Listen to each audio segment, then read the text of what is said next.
validating ISO 15118 based charging communication with Hubject Plug&Charge services. My name is Michael Skrugolz and I'm working as a product manager for e-mobility at DSpace in Paderborn, Germany. With me there is... My name is Peter Arendt. I'm working as a software developer at DSpace for almost 15 years. And together with my team, we are responsible for the firmware running on our DSpace smart charging hardware modules. And today I will give you some insights about testing plug-and-charge functionality with our system. And we have got, in addition...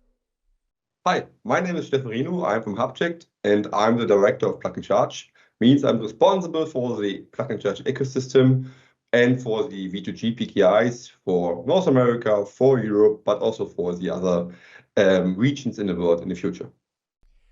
We welcome you to our Learning Connection webinar. Here comes the agenda of today's presentation. We will start with an introduction to charging communication and our solution. Then Steffen will tell us about Hubject and explain that a plug-and-charge ecosystem is more than just providing a public key infrastructure full of certificates.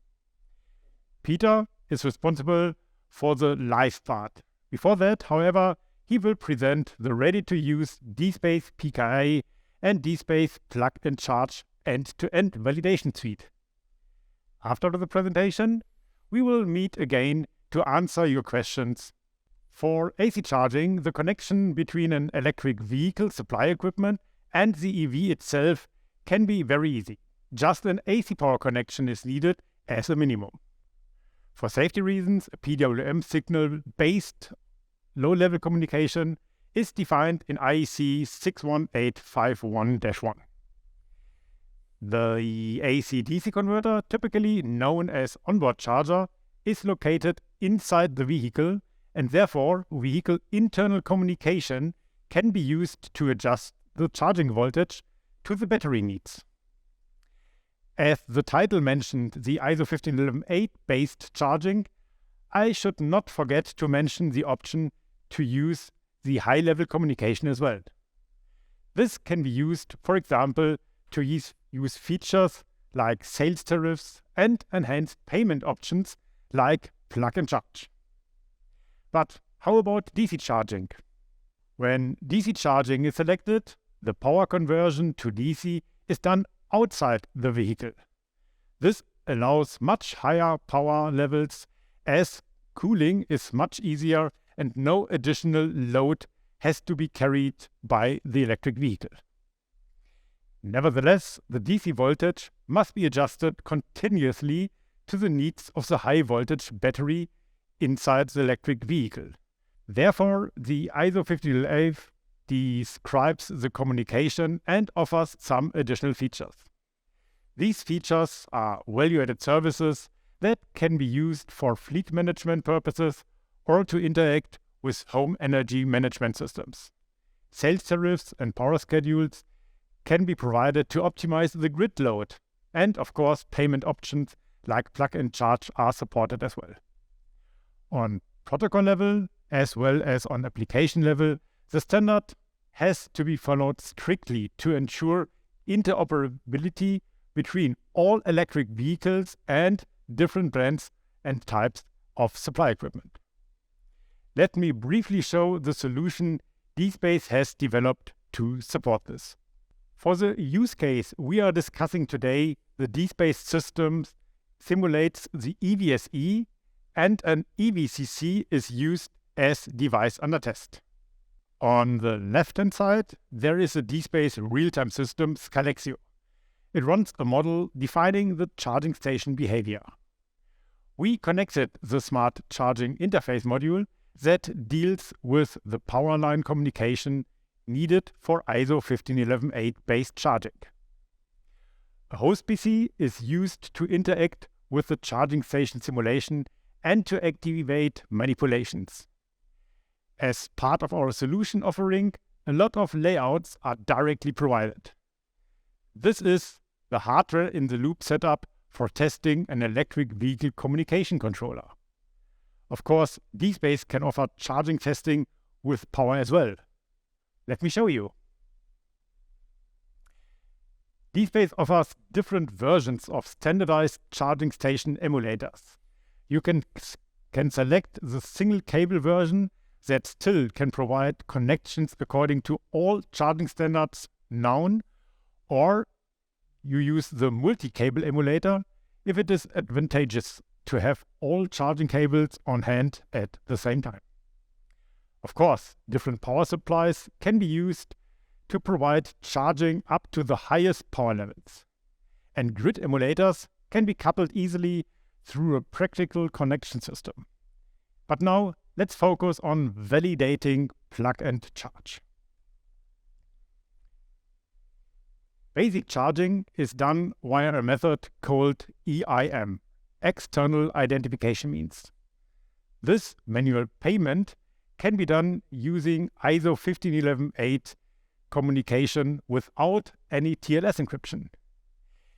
Examples for EIM are using a RFID chip, providing a credit card, or using your mobile phone. For more convenience, automatic payment can be offered as well.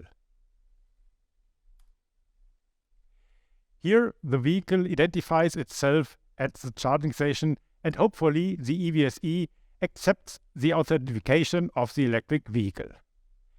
This plug-and-charge option requires a trusted environment called PKI.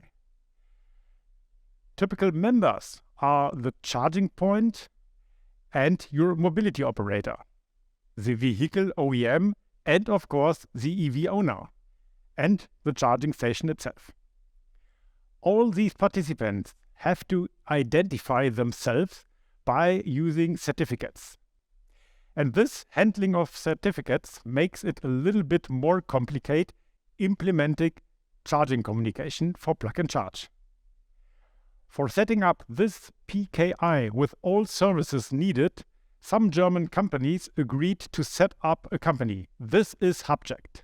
Steffen, could you please tell us more about Hubject and why a plug-and-charge ecosystem is more than just providing a public key infrastructure full of certificates?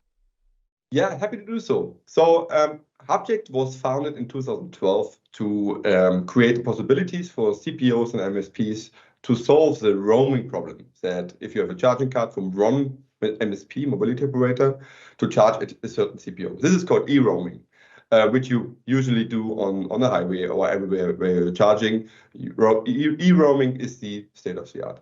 But Hubject is also offering since then plug-and-charge and, of course, consulting. We will talk about plug-and-charge now a little bit more. First, to give you a brief view on plug-and-charge is not a research topic, and it's really real in the market. Big companies, as you see here on this map, are committed. They are already in the ecosystems. Most of them are already productive. Some are currently in the onboarding process. You see all the OEMs, the big ones, are doing it. Of course, they want to provide a nice customer journey for their drivers. But nevertheless, we also need the charging infrastructure. And you see a full list of CPOs, charge point operators, who are doing plug-and-charge in Europe, but also in North America. So this is great to see. This definitely was a big acceleration last year, a big interest in plug-and-charge, and now it's getting commodity for most of the CPOs. They need to have it, and they want to offer it to the customers. And on the bottom line, you see all the mobility operators who are already offering this. And on the top right, you see all the charging stations. We know they're working on it, and we have some successful testings, or even they're productive in the market, like Alpatronic or Tritium, AB, etc. You can also go on our website, because this is a always changing picture. There are more companies coming to it. On our website, you will see who is currently in the onboarding and who is already productive. Here are some examples. So if you see these cars on the street, they most likely do plug-and-charge. They are enabled. Even some of them are getting retrofitted. So, for example, from VW, the MEB series, all the IDs they're getting with the new software update plug-and-charge, but also the other cars. Sometimes we even don't know if new cars are getting plug-and-charge, because for us in our ecosystem, we just know certificates. But if a new car model is getting plug-and-charge, they are just doing it. They are not announcing it to Hubject. We just see it in the media as you do. So we try to get this updated as best as possible. But here a brief overview of some cars. So let's jump into what is plug-and-charge, how was it working, how was it founded? So first, we already talked a little bit about ISO 15118, the standard, which is the communication between the car and the charging station. But I just said it, it's just the communication between car and charging station. How can a mobility operator now create a contract? How is this working? And this is actually well described in the so-called VDE application guide, which is explaining how the ecosystem should work and could work to provide an open and fair system that everyone can create contracts for every car, and then they can install it everywhere. So what we did with Hubject in 2000, actually we started already early in 2014, 15 with the root, and since 2019 we are productive with our plug-and-charge ecosystem, which is more or less the VDE application guide application. And we also set up V2G routes for North America and Europe. So they are running already since a while successfully. And all the cars you saw before, they have our Hubject V2G route installed into the EVs, and they are driving around with it. And to give you a brief overview, what are these two things? A PKI is a system which is creating certificates, digital certificates, and but also the process behind. So it's not, you can create on your laptop a PKI for testing, of course, but it's a different thing to run it secure and in a secure and safe environment. And this is what we are doing. So we are operating, as mentioned, in two world regions, or now actually also in three. We have Asia now included, a V2G PKI. And we have a testing environment, a QA, quality assurance environment, and we have a productive environment. So for everyone who needs something, they can have testing certificates on QA level. And then if you go productive, you need to pass certain security audits. And the V2G root is a trust anchor, which is explained in the ISO norm. So there needs to be a trust anchor for the cars. The ISO is explaining there should be one per world region, but we will see that more or less more will come. But we will see how the market develops. Until now, it's just the V2G root of Hubject available. And every charging station on the left side is getting an EVSE leaf certificate. And the sub-layers are just there for security reasons, but also for maintenance reasons. So the sub-layers you can for now ignore, but they're existing and they have the reason to exist. So every charging station is getting a leaf certificate. In the next column, there is the CPS, a certificate, provisioning service certificate, a prof cert. This is getting used for signing bundles, and I will show you later what it means. The next column is the mobility operator column, and that means every contract is getting identified by a contract certificate, where the contract ID is written in it. It can come from the V2G root from Hubject, but it can also come from a mobility operator root. For example, if the LE Volkswagen PKI is creating their own contracts, this is also valid. Every contract can be installed in any car. So this is also a valid situation which exists in the market. And on the right side, every car gets an OEM leaf certificate installed, and they are publishing it to our systems.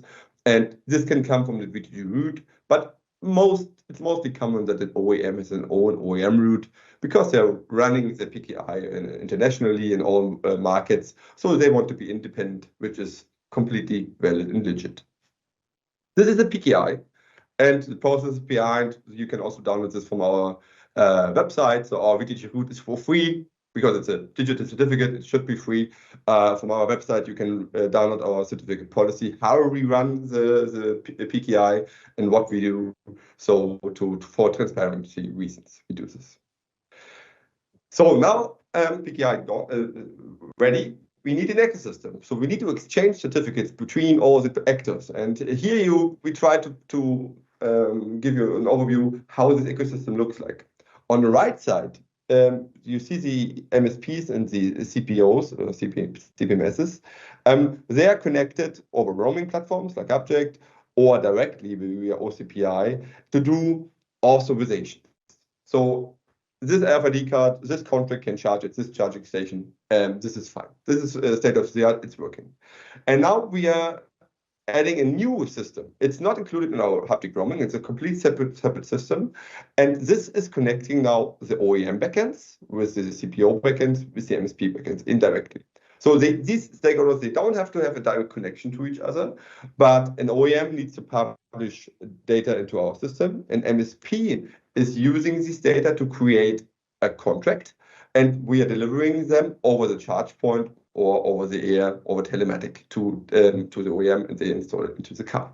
So there are multiple ways of doing it, and this is what an ecosystem is. It is also possible if a new ecosystem would pop up, which is not there yet, but if a new system would pop up, we would like to connect to the system so that every player here in this market doesn't need to connect to every system which is available in the market. So we believe in joint efforts in the e-mobility. So let's see and how we can connect to these systems. It's possible with the protocol.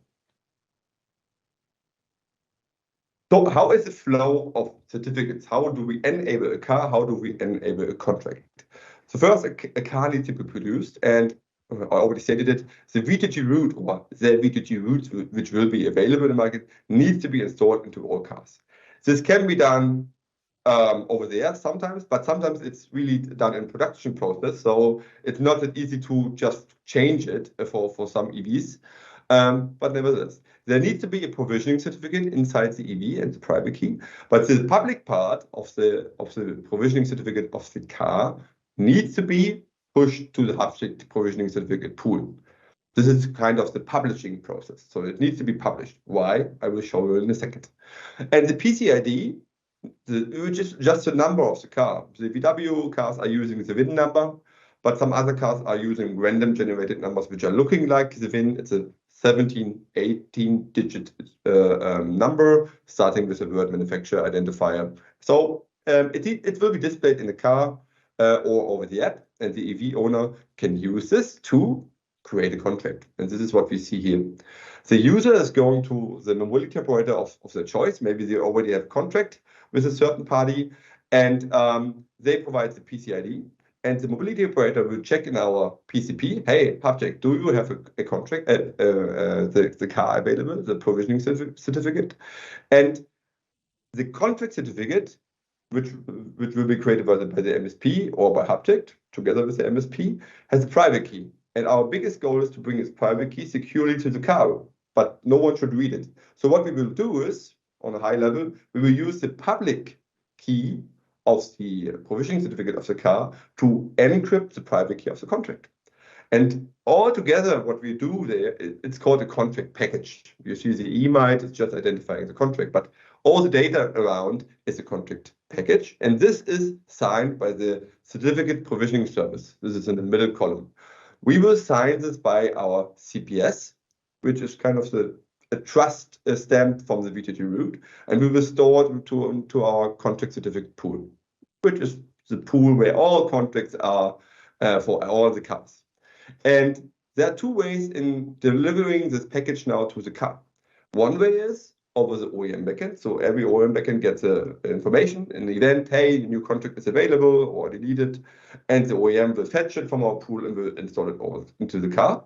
Or the classic way, we call it the classic offline way, is that if a car connects to the charger and doesn't have a contract, it will ask for a contract. It will send it to the CPO backend. The CPO backend will send it to the contract certificate pool. We will answer with the package, and it will be forwarded to the EV. The EV will validate this and will bring it to the car. Kind of complex, but at the end, if you are an OEM, you just have to decide which way you want to, how you want to install a contract. If you're an MSP, you just have to give the customer the possibility to enter the PCID and to talk to our system to get the contract certificate created and encrypted. And the last but not least, we want to charge, right? Because until now, we use the ecosystem, the plug-and-charge ecosystem, to create a contract, to install it into the EV, and now we want to charge. So what the vehicle will do, it will provide the contract certificate and the chain to the charger. The charger will validate it against the mobility operator route, will accept this, will do an OCSP request most likely, and then it will do standard authorization to the CPO backend over roaming platforms like Hubject or OCPI, and the MSP will allow it or not allow it, and charging will go. It's actually then the same flow as with an RFID card. So this is kind of the long journey how a plug and charge will work. Wow, Steffen, this has been a lot of information and really a lot of acronyms, and actually it was almost a little bit confusing. Do you have got also, let's say, quite easy way of explaining the flow of the certificates? Yeah, sure. Okay. I can try to show the whole flow of certificates in an animation. So let me start with the animation of plug and charge, which includes ecosystem and PKIs. So the first thing I told you is we need a car. A car needs to do plug and charge. So manufacturer is creating it. And the first thing we need to do, we need to install the trust anchor, the VTG root. So what an OEM can do, they can download it from a website or from our root certificate pool. It's a pool system where you can just download all trusted certificates and our VTG root. So they are downloading it and installing it into the EV. The second thing is the car needs a provisioning certificate. So we excluded here the small step there where the car is creating a key pair, a certificate signing request, is sending it to the OEM backend, and what the car is getting back is a final signed provisioning certificate with the PCID as a name. And here you see the private key is in the car and should never leave the car for security reasons. And then the OEM needs to publish this provisioning certificate to our PCP, provisioning certificate pool, and now the car is officially published. This is a minimum requirement what an OEM needs to do to provide plug and charge on a free and fair basis to the public. Now the car is getting sold, and the owner of the car is going to their mobility operator and is providing the PCID and saying, hey, I want to have a contract by you. And the MSP will ask our system, hey, Hubject, do you know this provisioning certificate? And we will most likely say, yeah, of course, you have a plug and charge enabled car. This is the public part of it. The first thing what the MSP wants to do is they want to bring the contract, kind of the RFID in a digital way. They need to create it. And for this, you need to create, again, a key pair, private key, public key. You create a CSR to sign the contract certificate. And these are the things what you have at the end. You have a contract certificate with the email as a name. You have a private key of this contract. And together with the provisioning certificate, the MSP will create with us, if you have a public key, will encrypt the private key. This is an important thing. We need to encrypt it, that no one on this journey, whether Hubject nor CPO or whoever, can get the private key, because the private key of the contract is enabling later the charging. So now the contract package was created by the MSP with us or not, or alone. And the question is, why can't we just install this now into the car? Because here a car would need to know all MSP root CAs. And this is not possible, or not really possible, because the car has limited memory. The car is not always connected to the internet. So the ISO is describing here a really nice scenario where this bundle needs to be signed by a trusted party. And we already had it. The VTG root is available and it's already installed in the car.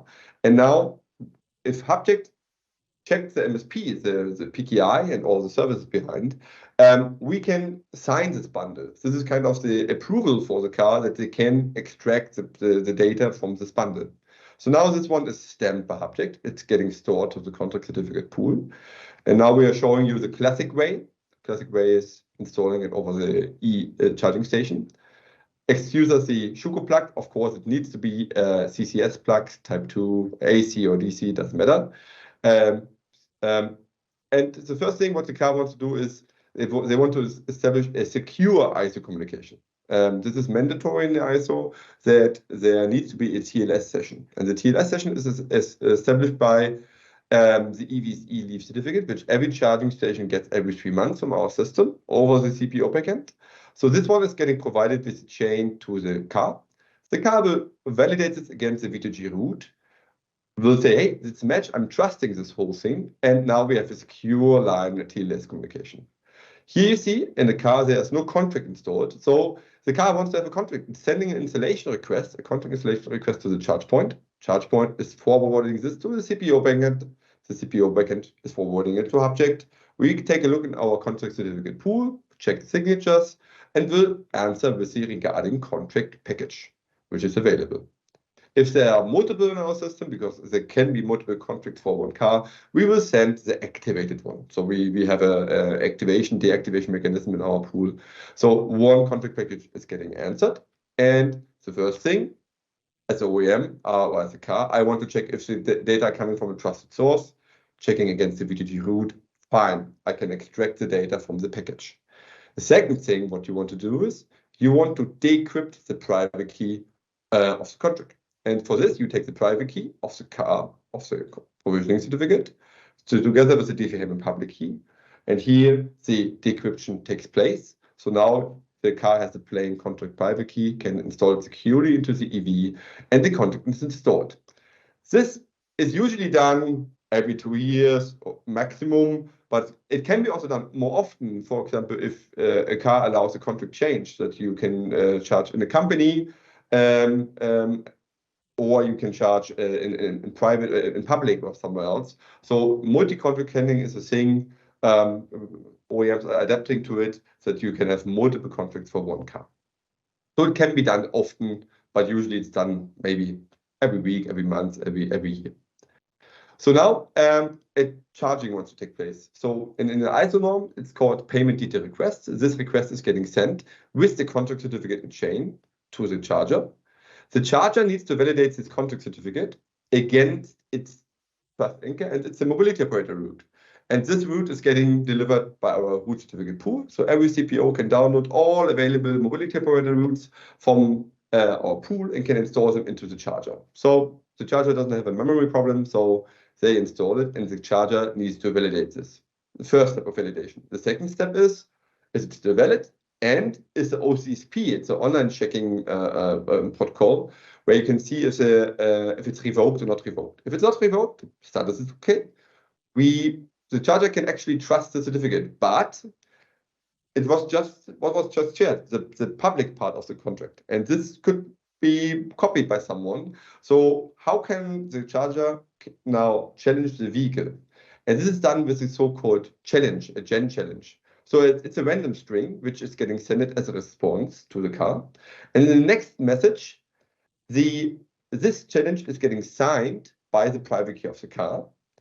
And in the authorized request, this challenge is getting, the signed challenge is getting sent back.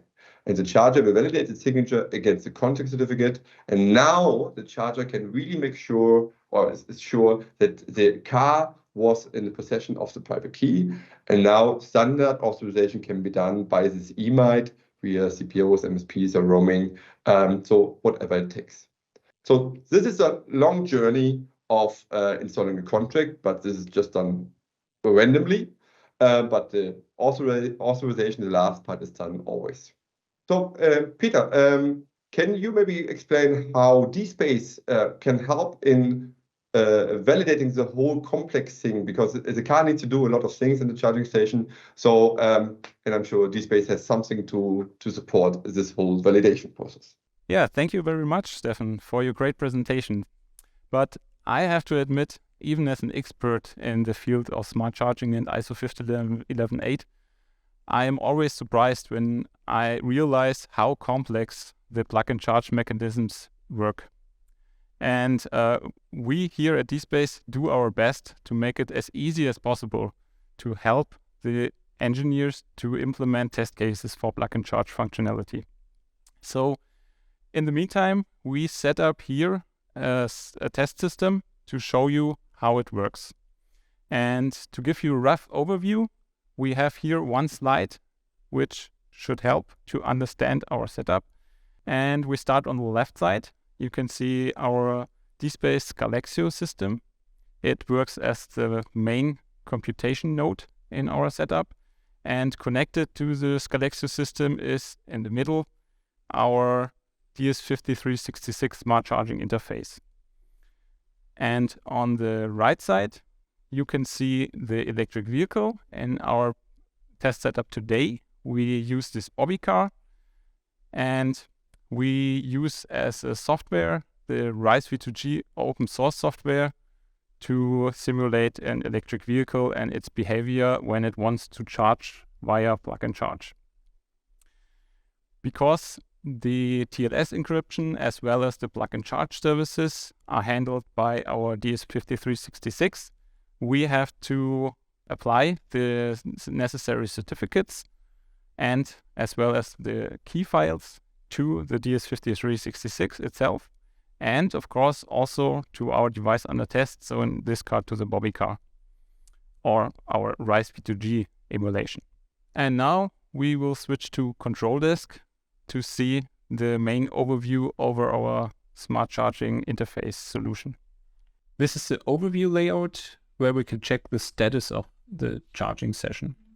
But today we will focus on our plug and charge layout, which recently received a huge upgrade. Among other things, there's now a so-called PKI test configuration overview on the right side here. This interactive graphic helps a lot to achieve the correct configuration for a specific test case. I want to demonstrate that, starting with the easiest setup, and then we work our way up to the more complicated cases. First, we enable TLS encryption and select our first PKI slot. What we see here is that even without plug and charge, we already need the certificate chain for the CPO domain. In this case, for our simulated charging station. In the payment options, we can now select that we want to simulate a charging station which supports contract-based payment. With other words, plug and charge. Now, as you can see on the right side here, we also need to the root certificate of the mobility operator to validate the contract which is sent by the electric vehicle at the beginning of the charging session. If we provide all these certificates to our test system, we could already start a plug and charge charging session. But we want to go a little bit further and enable the certificate installation service in addition. We can do that here.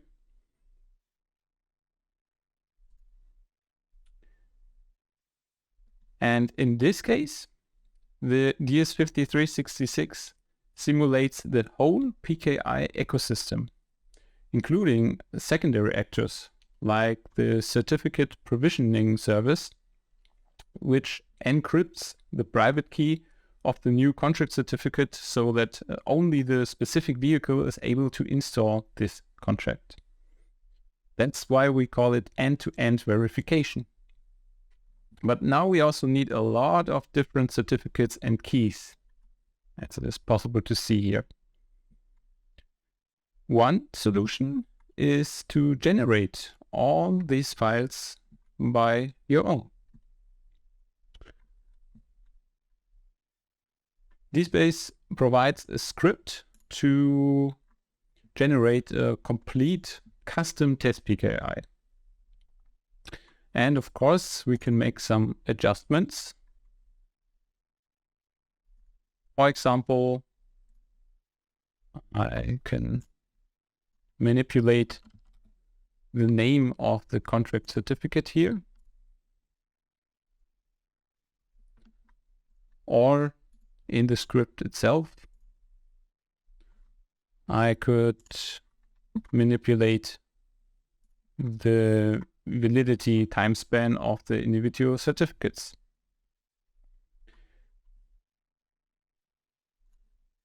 By running the test script, all these certificates are generated using the free OpenSSL software library. Even on a modern PC, this takes some time. The cryptographic functions consume a lot of execution time.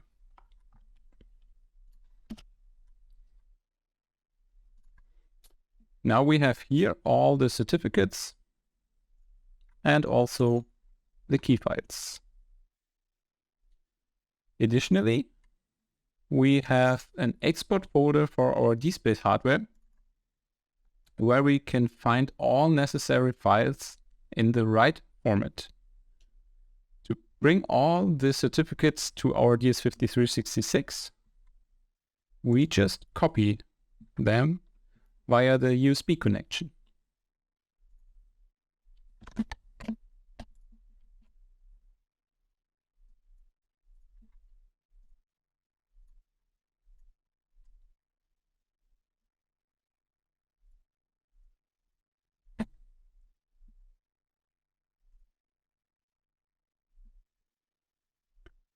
We just have to reset the device.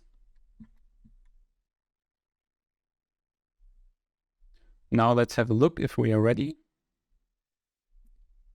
Yes, and this looks pretty good, as we can see according to the green LEDs. But I also prepared one custom PKI configuration in advance to show you how the overview graphic can display deviations. Here in this PKI in folder number 2, we have an expired sub-CA certificate and the CPS leaf provisioning certificate has an invalid domain specified. This is just one example showing you how the user can identify possible problems in the setup or to get certainty over a test case with an intended misconfiguration to validate the correct behavior of the device under test. But let's come back to our PKI number 1. And let's see if we can really perform our first plug-and-charge charging session for today. One last step is still missing. We successfully configured our test system, but what is about our device under test? It needs the appropriate certificates and keys as well. The execution of this step varies widely regarding the available mechanisms to install certificates on the device under test. But today it's a quite easy job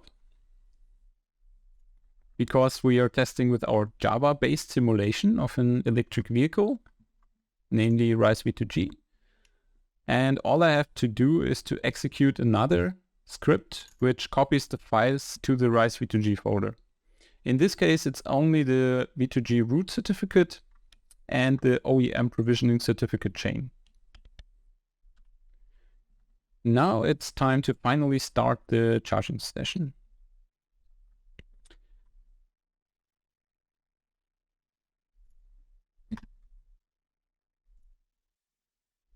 And we can watch the progress of the charging session here in Control Desk or directly in Wireshark.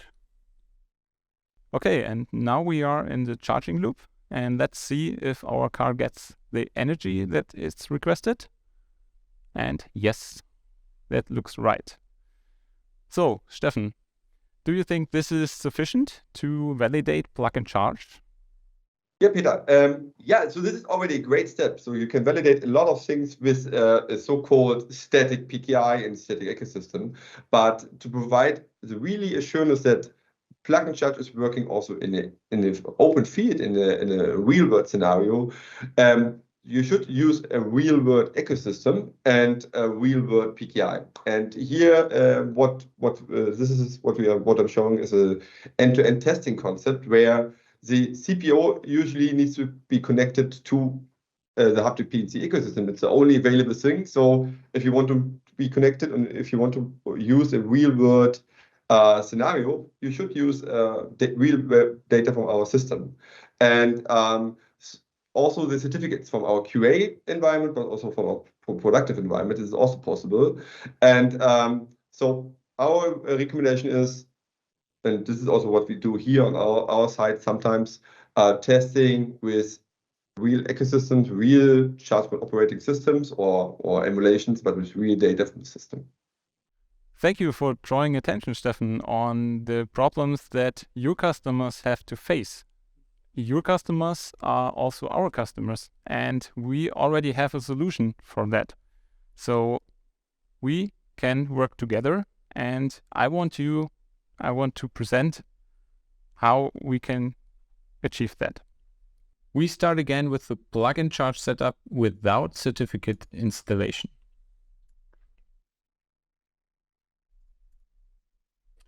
So first, we need to get a certificate for our simulated charging station from the Hubject server. Because we are not dealing anymore with our very own self-generated PKI, where all the private keys were just laying accessible on the hard drive, we need a, let's say, real private key, just like a real charging station needs. By clicking on this generate button, we can achieve exactly that. A private key that stays forever on the DS5366 and nobody will ever receive it. But the device itself should use it, of course. That's why we have to switch the private key source to internal. Next, we let the device generate a so-called certificate signing request, abbreviated CSR, or the EVSE leaf certificate. This is just a file holding all the relevant information of the later certificate, including the calculated public key, but it is not signed by any certificate authority yet. We want Hubject to sign our certificate now, because Hubject acts as the CPO sub-certificate authority too here. So first, we will get the CSR file from the DS5366 and copy it to the computer.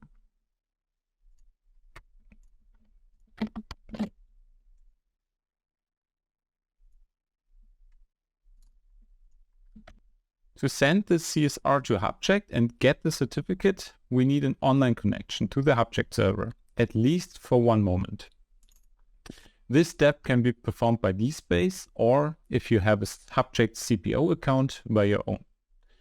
This script makes it easy and not only retrieves the EVSE certificate itself, but also places the sub-CA certificates in the export folder, as well as the mobility operator root certificate, which is the same as the V2G root certificate in this case.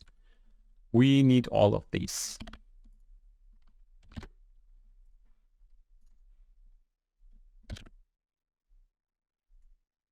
Now we need to reset.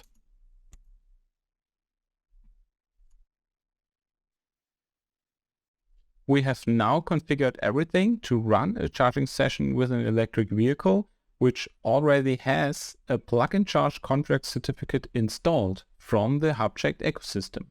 Because the simulated charging station can identify itself to the vehicle with the EVSE certificate signed by Hubject, and the charging station can validate the contract. Both communication partners are part of the same plug-and-charge ecosystem, and we don't even have to be online during the charging or testing.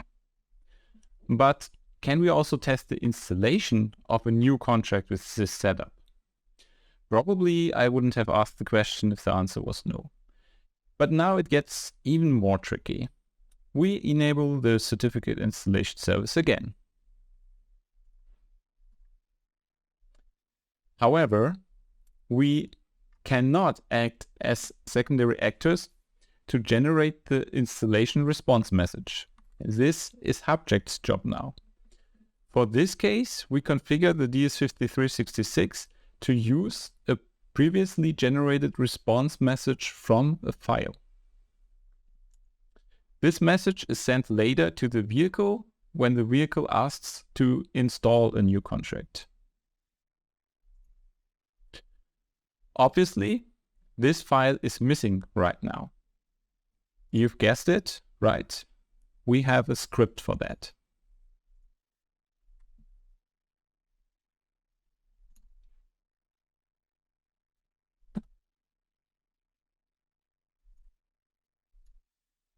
And the certificate installation response just appears here.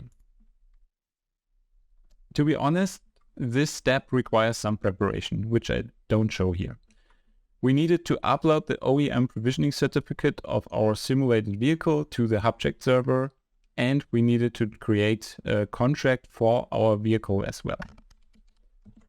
Right now, we only have to copy this file to our device.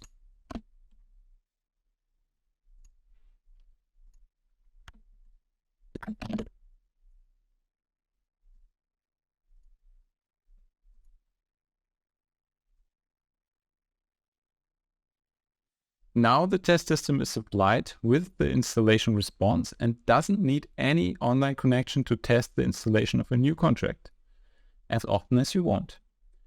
This is only possible because we also have the ability to force a specific session ID for the ISO 15118 charging session. Because the generated installation message contains the session ID and we cannot manipulate the already signed message.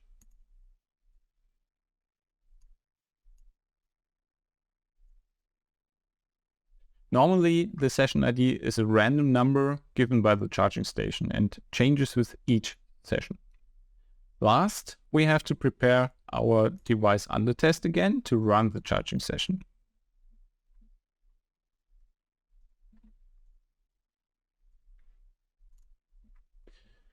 This just copies the OEM provisioning certificate and the V2G root certificate from Hubject to the RISE V2G folder. And finally, I can start a new charging session.